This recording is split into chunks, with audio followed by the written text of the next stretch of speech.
Hello everyone, welcome back to my YouTube channel. This is Richa pursuing MSc Physics from Delhi University.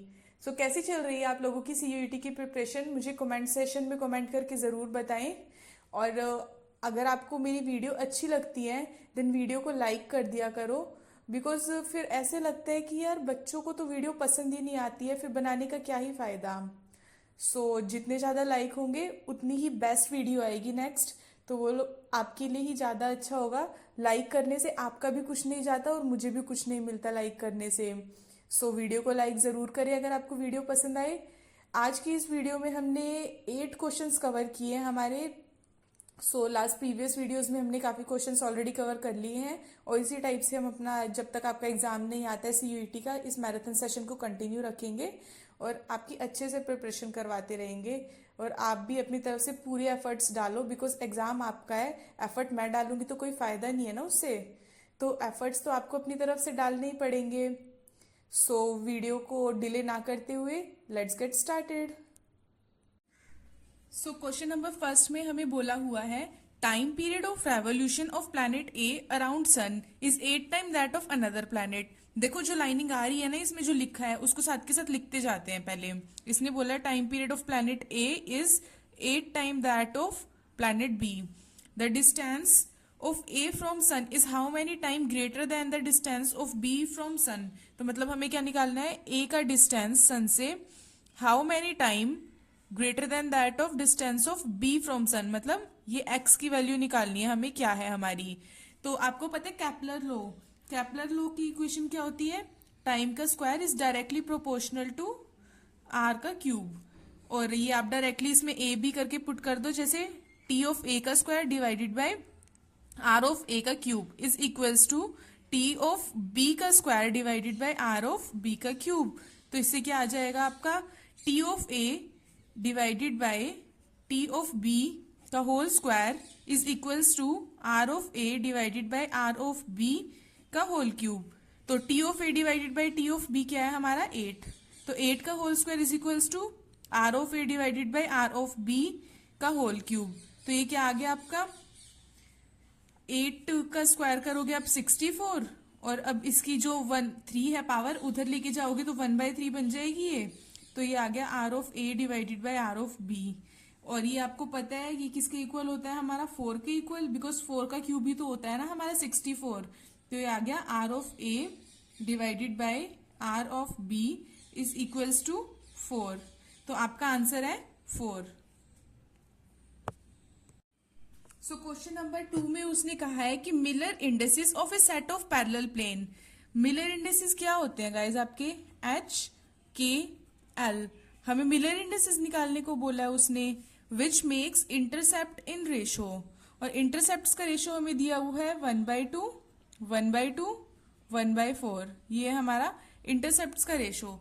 तो देखो आपका ये जो normal formula लगाते हो अब क्या होता है, मिलर इंडेसिस का रेशो इज इक्वल्स टू, और जो ये एक्स एक्सिस है हमारी उसकी लेंथ क्या होती है हमारी 1 के समथिंग लेते हैं हम, और ये मिलर जो हमारे इंटरसेप्ट हैं उसको लिखते हैं हम नीचे, रेशो ऑफ 1। अगर आपकी जैसे एक्स एक्सिस की लेंथ समथिंग ए दे रखी होती है तो आप यहाँ ए लिखते हो, यहाँ पे भी ए लिखते हो, क्योंकि मिलर इंडेसिस का इंटरसेप्ट जब हमारा ए हो जाता है, a/2 हो जाता है, अगर हमारी एक्स एक्सिस की लेंथ है ना जो वो उसने अगर ए दे रखी होती है, तो ऊपर वाला ए और नीचे वाला ए दोनों कट हो जाते हैं, तो उससे इतना कोई फर्क नहीं पड़ता अगर आप डायरेक्टली प्रॉब्लम सोल्व करते हो तो ये आपका जो दे रखा है 1/2 आएगा यहाँ, और जो थर्ड है ये कितना है इसका इंटरसेप्ट 1/4। तो ये क्या आ गया, 2 ऊपर जाएगा तो 2:2:4 दैट इज इक्वल्स टू 1:1:2। देखो गाइज आज की वीडियो में ना ये मैंने जो क्वेश्चंस आपके डाले हैं ये सारे आपके BHU के PYQs हैं। BHU के PYQs में मतलब आपको आइडिया लग जाएगा कि मतलब वो पूछ क्या रहा है। तो फिर जो हमारे CUET के PYQs हैं वो काफी हद तक ही आपके डिफरेंट सेंट्रल यूनिवर्सिटीज के PYQs से मिलते जुलते ही होते हैं। तो मैं आपको हर यूनिवर्सिटी के PYQ सॉल्व करवा रही हूँ। प्रीवियस वीडियोस में हमने HCU के भी किए थे, और ये जो CUET के भी किए थे, DU के भी किए थे, तो मैंने सोचा कि अब की बार BHU के भी डालते हैं। क्वेश्चन नंबर 2 का तो आंसर हो गया हमारा ये। तो आज आज की वीडियो के थर्ड क्वेश्चन में बोला है इसने the angle of diffracted X-ray is 60 degree from incident direction of X-ray. तो जो हमारी डिफ्रैक्टेड एक्सरे अगर देखो हमारी ये है इंसिडेंट एक्सरे, अगर इस डायरेक्शन में आ रही है तो हमारी जो डिफ्रैक्टेड एक्सरे है ना वो बना रही है उससे 60 डिग्री का एंगल। मतलब ये हमारी इंसिडेंट की डायरेक्शन बना दी। तो ये अगर हमारे डिफ्रैक्टेड एक्सरे है ना, अगर ये हमारी इंसिडेंट है और ये हमारी डिफ्रैक्टेड एक्सरे है, तो ये इन दोनों के बीच का एंगल क्या है हमारा 60 degree. That is equals to, हम मान लेते हैं देखो अगर इंसिडेंट थीटा एंगल बना रही है ना तो ये हमारी क्या बना रही है 2 थीटा एंगल बना रही है। और जो ये है बिकॉज आपको पता है कि जो हमारा एंगल ऑफ इंसिडेंट होता है और एंगल ऑफ रिफ्रैक्शन होता है वो इक्वल होता है। अगर हम इसको ऐसे लेके चले देन जो हमारा ये एंगल है ये हमारा थीटा आएगा और जो ये वाला एंगल है नीचे वाला ये भी हमारा थीटा है। तो theta plus theta is equals to क्या हो गया हमारा 2 थीटा। और उसने बोला है वो 60 डिग्री है तो मतलब हमारे 2 थीटा की वैल्यू आ गई 60 डिग्री। तो हमारे थीटा की वैल्यू क्या आ गई 30 डिग्री। तो आपको इसमें निकालना क्या है interplanar separation of plane responsible for diffraction is. देखो सीधा सीधा ब्रैग लॉ लग रहा है इसमें। ब्रैग लॉ का फॉर्मूला तो आप लोगों को ऑलरेडी रटा हुआ होगा। That is 2d sin theta equals to n lambda. That is 2d sin 30 degree is equals to n lambda. तो ये आ गया हमारा 2d sin 30 क्या होता है 1/2 और n की वैल्यू आ जाएगी 1 lambda. That is d equals to आ गया हमारा लैम्डा। गाइस जो ये बैकग्राउंड नॉइस आ रहा है उसके लिए सो सॉरी। ये पता नहीं कहीं पे कंस्ट्रक्शन का कुछ काम चल रहा है उस वजह से काफी नॉइस आ रहा है। तो मुझे लगा कि आपके लिए वीडियो बनानी ज्यादा जरूरी है। ये नॉइस तो आता रहेगा कोई बात नहीं, पर आपके लिए तो पढ़ना ज्यादा जरूरी है ना, तो ये नॉइस आपको इतनी मैटर नहीं करनी चाहिए। तो पहले तो मैंने सोचा था कि कोई बात नहीं थोड़ी देर में बनाएंगे वीडियो, पर ये काफी देर से आ ही रही है ये आवाज। तो मैंने सोचा कि आपके लिए जो एग्जाम है वो ज्यादा जरूरी है तो फर्स्टली मुझे आपके लिए वीडियो बनानी चाहिए। सो उस नॉइस को हम थोड़ी देर के लिए इग्नोर करते हैं और क्वेश्चन पे फोकस करते हैं। इस क्वेश्चन में इसने बोला है कि an electric current of 10 ampere is maintained for 2 second. हमें दे रखा है इलेक्ट्रिक करंट हमारा 10 एम्पियर लिख लिया और टाइम दे रखा है हमारा 2 second in a resistor of 25 ohm while its temperature is kept constant at 27 degree Celsius. तो हम इसको केल्विन में कन्वर्ट करके लिख लेते हैं। तो ये क्या आ गया हमारा 300। दैट इज टेम्परेचर आ गया हमारा 300 kelvin. The change in entropy of universe. तो चेंज इन एंट्रोपी का फॉर्मूला क्या होता है डेल क्यू बाई टी। और हमारा इसमें क्या ऐसे निकालेंगे हम डेल क्यू होता है हमारा आई स्क्वायर आर टी। ये फॉर्मूले तो आपको पता ही होंगे, रट रहे होंगे तो फॉर्मूले आपको प्रो हो आप तो यार। ये फॉर्मूले में कोई ऐसे लिखाने की जरूरत ही नहीं है, आपको पहले पता ही होगा। पर कोई बात नहीं, क्वेश्चन प्रैक्टिस करनी है आपको, ये फॉर्मूले अप्लाई करनी भी तो आनी चाहिए ना। सिर्फ आपको ये फॉर्मूले याद होने से तो कोई फर्क नहीं पड़ता, आपको पता होना चाहिए फॉर्मूला कहाँ लग रहा है, वो ज्यादा मैटर करता है। तो चलो ये आ गया हमारा del Q is equals to I square R T. I क्या है हमारा 10 का स्क्वायर, रेजिस्टेंस 25 ओम, तो हमारा टाइम पीरियड 2 क्या आ गया ये हमारा 5000। और इसमें पुट कर दो आप ये सीधा सीधा जो हमारी चेंज इन एंट्रोपी आ जाएगी ना, डेल क्यू क्या है हमारा 5000 डिवाइडेड बाय टेम्परेचर कितना है 300 केल्विन। आंसर क्या आ गया 16.66 जूल पर kelvin. So let's move to our next question. इसमें क्या बोल दिया इसने, radius of gyration of spherical shell of radius R about its magnitude. Radius of gyration निकालना है, क्या होता है के होता है और ये के क्या होता है हमारा moment of inertia is equals to M K square होता है ना फॉर्मूला, उसमें होता है हमारा जो के वो होता है हमारा रेडियस ऑफ गायरेशन। एक स्पेरिकल शेल दे दी उसने ऑफ रेडियस आर, हमें निकालना है radius of gyration of spherical shell of radius R about its magnitude. नहीं मैग्नीट्यूड नहीं है यहाँ पे, ये आएगा टेंजेंट। क्वेश्चन में ना उसने टेंजेंट बोला, ये लिखने में थोड़ी मिस्टेक हो गई है, कोई बात नहीं, मैं भी तो इंसान हूँ, इंसानों से तो मिस्टेक होती है। सो इतनी सी मिस्टेक को इग्नोर किया करो। उसने बोला हुआ टेंजेंट, टेंजेंट के अबाउट, इसका टेंजेंट क्या है ये है इसका टेंजेंट, और हमें पता है जो एक स्पेरिकल शेल है ना, उसका जो हमारा सेंटर ऑफ मास के अबाउट होता है ना मोमेंट ऑफ इनर्शिया, कितना होता है वो? Moment of inertia of spherical shell about centre of mass is equals to 2/3 of mr²। और अगर हमारे इसके अबाउट निकालना है हमें मोमेंट ऑफ इनर्शिया, तो फिर आप कैसे निकालते हो? Moment of inertia about tangent is equals to इसके about moment of inertia plus mr²। ये r है ना डिस्टेंस, तो यहाँ पे लगाते हैं हम mr²। पैरेलल एक्सिस की थ्योरम होती है ना ये, तो ये आ गया हमारा I of centre of mass plus mr²। This is equals to 2/3 mr²। Solve कर दो, 5/3 mr²। अब सीधा क्या पुट करना है हमें? जो हमारा मोमेंट ऑफ इनर्शिया है उसको m के स्क्वायर के इक्वल पुट कर दोगे, तो आ गया 5/3 mr²। m से m कैंसल, तो हमारा क्या आ गया? रेडियस ऑफ गायरेशन की वैल्यू क्या आ गई? √5/3 r। आ गया आपका आंसर। कितना तो सिंपल था। 6th क्वेश्चन हमारा किस पे आ गया? ये तो टाइम डायलेशन पे आ गया। देखते हैं क्या है इसमें। If the life time of particle moving with speed this, हमें स्पीड दे रखी है 2.8 इंटू 10⁸ मीटर पर second in A laboratory frame is this. अगर हमारा लाइफ टाइम लैब फ्रेम में ये है, तो लैब फ्रेम में जो हमारा लाइफ टाइम होता है वो किसके इक्वल लिखते हैं हम? टी के इक्वल। तो आ गया 2.5 इंटू 10⁻⁻7 सेकेंड। और जो ये है हमें निकालना क्या है? Proper life time of particle. तो हमें निकालनी है टी नोट की वैल्यू निकालनी है अपनी। तो आपको पता है टाइम डायलेशन क्या होता है? टाइम डायलेशन होता है हमारा T equals to T naught gamma. Because जो हमारा टाइम तो डायलेट करता है ना, मतलब, और जो हमारी लेंथ है वो कॉन्ट्रैक्ट करती है। तो फिर लेंथ कॉन्ट्रैक्शन में हम क्या लिखते थे? L equals to L naught divided by gamma करते थे ना, बिकॉज जो हमारा गामा है वो ग्रेटर देन 1 होता है।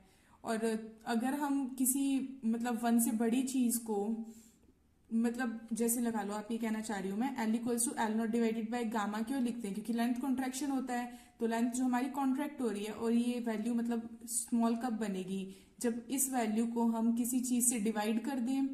हमारा गामा से इसको डिवाइड करा तो ये लेंथ कॉन्ट्रैक्ट हो जाएगी, पर टाइम तो डायलेट कर रहा है ना, मतलब इंक्रीज कर रहा है, कहने का मतलब एक वे में। तो फिर उसको हम अगर डिवाइड करेंगे गामा से, तो वो और स्मॉल वैल्यू हो जाएगी, तो टाइम कॉन्ट्रैक्शन हो जाएगा। पर हमें टाइम कॉन्ट्रैक्शन नहीं देखना, हमें टाइम डायलेशन देखना है।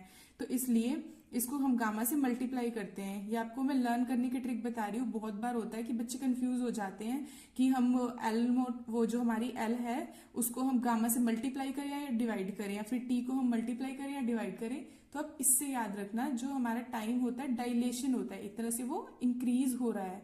तो इंक्रीज किस चीज से होता है? मल्टीप्लाई से। और डिवाइड करने से क्या हो जाता है? कॉन्ट्रैक्ट होता है। तो हमारी लेंथ कॉन्ट्रैक्शन है, तो हमने इसलिए उसको डिवाइड करा है। सो ओके, हमारा टी है यहाँ पे 2.5 इंटू 10⁻⁻7। तो ये आ गया आपका। गामा क्या होता है? 1/√1 - v²/c²। और ये क्या है? T note. टी नोट तो हमें निकालना ही है, तो आप सीधा सीधा क्या करो, सॉल्व कर दो इसे। √1 - v कितना है? 2.8 इंटू 10⁸8 का होल स्क्वायर डिवाइडेड बाय सी कितना है? 3 इंटू 10⁸8 का होल स्क्वायर इंटू क्या करेंगे? 2.5 इंटू 10⁻⁻7। इससे मल्टीप्लाई।